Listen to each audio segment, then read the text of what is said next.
শিক্ষার্থীদের on campus job আইডিয়াটাকে বাস্তবায়ন করা, অন ক্যাম্পাস জব আইডিয়াটাকে বাস্তবায়ন করা। আর সেটার জন্য আমরা যে জিনিসটাকে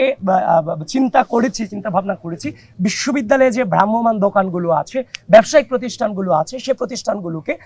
হচ্ছে যে ঢাকা বিশ্ববিদ্যালয় প্রশাসনের কন্ট্রোলে এনে হচ্ছে যে মানে শিক্ষার্থীদেরকে এখানে যতটা ইনভলভ করা যায়, উদ্যোক্তা বানানো যায়, তাদের যে ফাইন্যান্সিয়াল যে ক্রাইসিসটা থাকে, টিউশনি কেন্দ্রিক যে ঝামেলা তাদের পোহাতে হয়, এই জিনিসটাতে তাদেরকে আমরা এখানে প্রায়োরিটি দিতে চাই। তাছাড়াও রেজিস্ট্রার বিল্ডিং এর যে দাপ্তরিক কাজগুলো আছে সেখানে কিন্তু হচ্ছে পার্ট টাইম জব আছে, সেখানে ঢাকা বিশ্ববিদ্যালয়ের শিক্ষার্থীদেরকে প্রায়োরিটি বেসিসে আমরা ইনক্লুড করতে চাই। তাছাড়া ঢাকা বিশ্ববিদ্যালয়ে বাৎসরিকভাবে 2 থেকে 3 বার আমরা জব ফেয়ারের আয়োজনের উদ্যোগটাকে আরো বেশি প্রায়োরিটি দিতে চাই, যেখানে হচ্ছে কর্পোরেট যে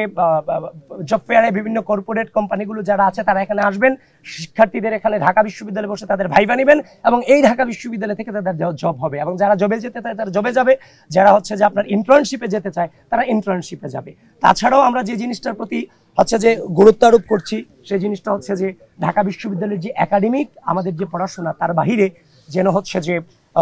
টেকনোলজিক্যাল স্কিলটা খুবই গুরুত্বপূর্ণ। আমরা প্রত্যন্ত অঞ্চল থেকে স্টুডেন্টগুলো ম্যাক্সিমাম উঠে আসি, ওইখানে টেকনোলজিক্যাল অ্যাডভান্টেজ না থাকার কারণে আমরা সেটাতে আমাদের একটু ব্যাক পোহাতে হয়, যার ফলে টেকনোলজিক্যাল স্কিল ইংরেজি এবং বাংলার বাইরে থার্ড ল্যাঙ্গুয়েজ হিসেবে আর যেটাকে বৈশ্বিক চাহিদা আসে ওইটা যেন প্রত্যেকটা স্টুডেন্ট এই অ্যাডভান্টেজটা পায়, সেদিকে আমাদের একটা লক্ষ্য রাখার টার্গেট আছে। এভাবেই অনেকগুলো জিনিস নিয়ে আমরা চিন্তা ভাবনা করতেছি, খুব দ্রুতই আমরা ইনশাল্লাহ এই ইনিশিয়েটিভগুলো নিব আর কি।